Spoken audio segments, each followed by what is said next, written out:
Salut, j'espère que vous allez bien. Bienvenue dans la deuxième partie de la vidéo consacrée aux habitudes adoptées à l'école au sein de l'établissement.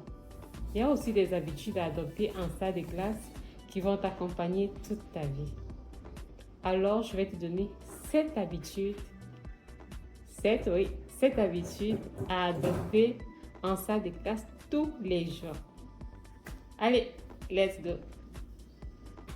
Donc ici, le premier comportement que je te conseille d'avoir, c'est la curiosité. Sois curieux, prends des notes quand l'enseignant explique, prends des notes, pose des questions. Parfois, les élèves ont peur de poser des questions par rapport au regard de leurs camarades, par rapport au regard de ce que vont dire les autres, mais peut-être tu te dis, tu vas poser des questions et ton camarade va dire quoi? Tu vas poser, peut-être parce que parfois les gens disent qu'il y a des questions bêtes, mais les enseignants, eux, ils disent, j'ai remarqué, ils ont l'habitude de dire qu'il n'y a pas de questions bêtes. Il n'y a pas de questions bêtes. Donc, sois curieux, pose des questions. Si en révisant, tu as eu des incompréhensions pendant le cours, pose des questions à l'enseignant. Si pendant que l'enseignant est en train d'expliquer, tu ne comprends pas un mot, même si c'est un mot, même si c'est A, n'aie pas honte, lève le doigt, pose des questions, sois curieux. Sois curieux. Les enseignants aussi, ils aiment ça et ça va aussi t'aider à comprendre bien le cours en question. Le deuxième comportement que tu dois adapter, c'est la lecture. Il faut prendre l'habitude de lire en cours. Quand un enseignant n'est pas là, profite pour lire peut-être son cours. Si tu as une heure libre, tu peux aller à la bibliothèque, tu prends un livre, tu lis, ça va enrichir ta culture, ça va beaucoup t'aider aussi. Le troisième comportement, c'est important. Le troisième comportement, il faut être humble. Il faut être humble. Vous allez vous demander comment être humble dans une salle de classe. Il faut être humble. Comment, quand ton camarade qui n'a pas peut-être compris un cours et vient vers toi, peut-être qu'il sait que toi tu as la capacité à comprendre, que peut-être il voit peut-être comment tu notes tes cours, il sent que non, celui-ci vraiment, il est vraiment organisé. Il vient te voir, il te demande des explications par rapport à un cours. Sois humble, donne-lui des explications. Explique-lui parce que quand tu vas le faire toi-même, ça va t'aider également à assimiler, je te dis, à très bien assimiler le cours. Là, tu auras été humble en aidant quelqu'un, tu as aidé quelqu'un et toi aussi, tu t'es aidé en même temps parce que tu vas capter aussi ce que tu es en train de lui donner, ça va rester dans ta mémoire. Comportement numéro 4 que je vous conseille ici, c'est d'avoir la maîtrise de soi. Quand est-ce qu'il est important d'avoir la maîtrise de soi dans une salle de classe? Quand le professeur vous remet peut-être les copies et que vous vous rendez compte que vous avez une mauvaise note, ne vous morfondez pas, ne vous déstabilisez pas. Il faut vous maîtriser parce que parfois, après avoir peut-être, sachant que tu as beaucoup étudié, tu t'es beaucoup donné peut-être et que tu te rends compte après que tu as une mauvaise note, c'est parfois déstabilisant. Mais tu ne dois pas te laisser abattre, tu ne dois pas être déstabilisé. Au contraire, ce qu'il faut faire, c'est te dire en fait qu'une mauvaise note, c'est pas un échec. Il faut déjà le savoir. Une mauvaise note, c'est pas un échec. Prends ça comme un signal d'alarme et ce qui est en train de te dire, là, il y a des feux, tu dois plus travailler. Et là, ça te permet maintenant de te mettre plus sur la matière où tu as eu une mauvaise note. Tu vas te concentrer plus sur ça, tu vas consacrer un peu plus de temps à ça. Tu vas faire plus de recherches en cette matière-là pour que prochainement tu aies une très bonne note. Donc, reste zen. Même si tu as une mauvaise note, reste zen. Le cinquième conseil que je vais te donner là, c'est de participer aux activités extrascolaires. Je vous assure. C'est un secret très, très important. Participer aux activités extrascolaires. Je crois que vous savez ce qu'on appelle l'activité extrascolaire. Dans les établissements, il y a ce qu'on appelle des clubs. Il y a parfois le club journal, il y a le club santé, il y a le club parfois karaté, parfois le club théâtre. Je vous assure que dans ce club, les gens découvrent leur talent. Et en participant également aux activités extrascolaires, non seulement vous découvrez vos talents, ça vous éveille, je vous assure, ça vous éveille, ça vous permet même de vous affirmer, ça permet à plusieurs de s'affirmer, d'avoir confiance en eux également. Ça vous permet de faire des choses que vous n'imaginez même pas parce que vous êtes avec les autres, vous travaillez ensemble. Vous découvrez encore une autre facette de vous. Et plus tard, après le lycée, après l'université, après avoir passé du temps dans les clubs où vous avez servi, vous aurez acquis des compétences. Parce que dans les clubs, là, il y a les postes. Et dans les postes, là, tu apprends. Pas seulement les postes, les activités également qu'on organise là-bas, tu permets d'apprendre. Moi, qui parle quoi? Qui n'a pas aujourd'hui peur de parler devant les caméras, de m'exprimer et tout, c'est parce qu'il y a une année que je suis entrée dans un club au collège, au lycée, et j'ai acquis cette capacité, j'ai acquis cela, cette capacité à pouvoir parler aux gens. Moi, je peux parler devant 10 000 personnes. Mais je ne pense pas que si je n'étais pas, j'avais pas adhéré à ce club-là, aujourd'hui, je serais capable de le faire. Donc, vraiment, c'est important. Participer aux activités extrascolaires. Adhérer au club. Dès que tu commences l'école, dès qu'on ouvre les clubs, là, on commence à faire les tours dans les salles de classe. Il y a des clubs. Venez vous inscrire. N'hésite pas, va t'inscrire. Va t'inscrire.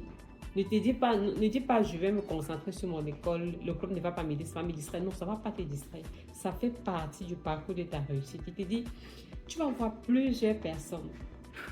Des journalistes, tu vas voir des journalistes, plusieurs grandes personnalités. Ils vont te dire qu'ils ont commencé quand ils étaient au collège. Ils participent aux activités extrascolaires. Et c'est ça qui a développé peut-être leur qualité qu'ils ont aujourd'hui. Peut-être c'est ça qui leur a permis de faire ce qu'ils font aujourd'hui. C'est grâce au club. Je vous assure, plusieurs compétences qui vont te dire qu'ils ont acquis ça, même pas à l'école, mais dans les clubs. Donc, c'est important. Adhérer au club scolaire. Participer aux activités extrascolaires. Quand on dit KMS, allez. Si tu es un bon danseur, va, tu danses. Si c'est le théâtre, tu fais. Quand il y a KMS, présente une scène, fais quelque chose. Si, je vous assure, c'est tellement important. Pas même seulement pour la réussite à l'instant, mais pour ton futur. Pour ton futur, c'est très important. Alors, le 6e comportement que je te conseille d'avoir, c'est d'être honnête. C'est une qualité en fait.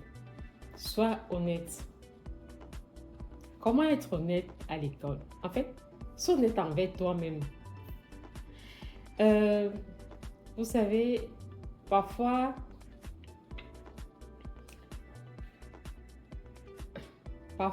on se dit, je ne connais pas.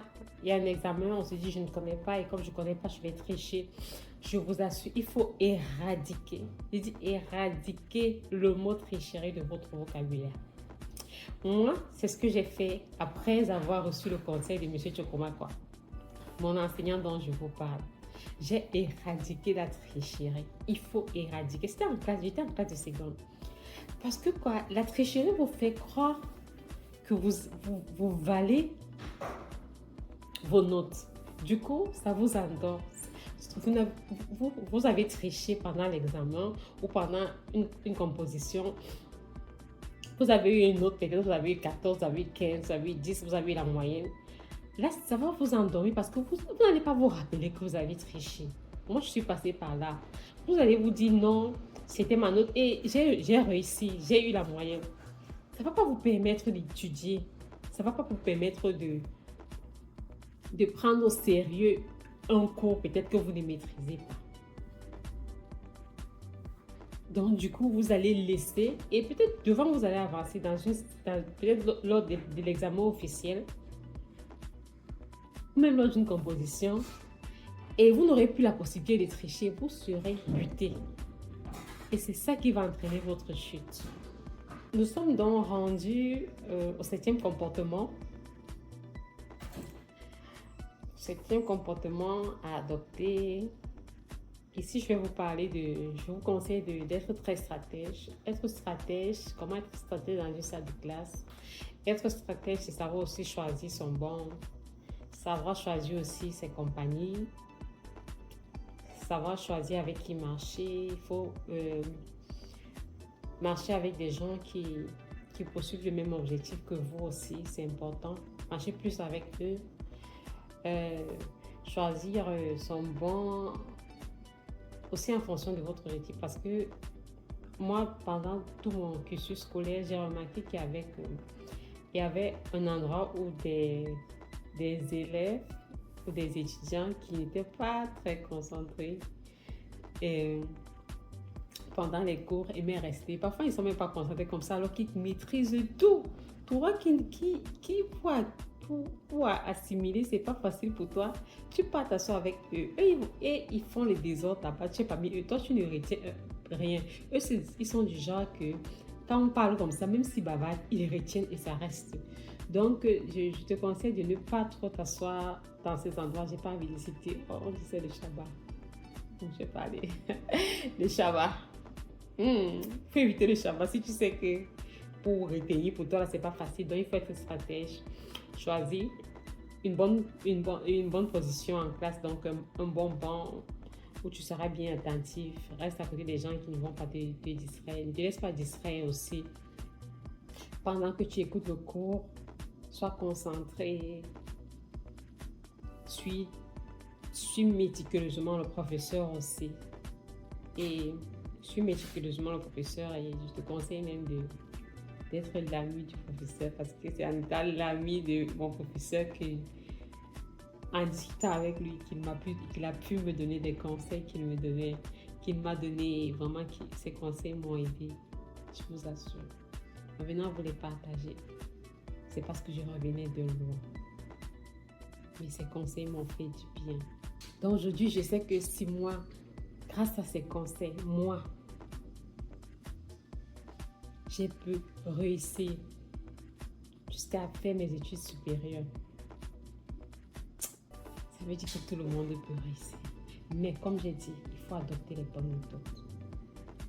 J'aimerais aussi savoir, est-ce que tu travailles seul, est-ce que tu révises seul ou alors est-ce que tu es ouvert pour expliquer aux autres quand ils ne comprennent pas une matière, une unité de valeur, un cours?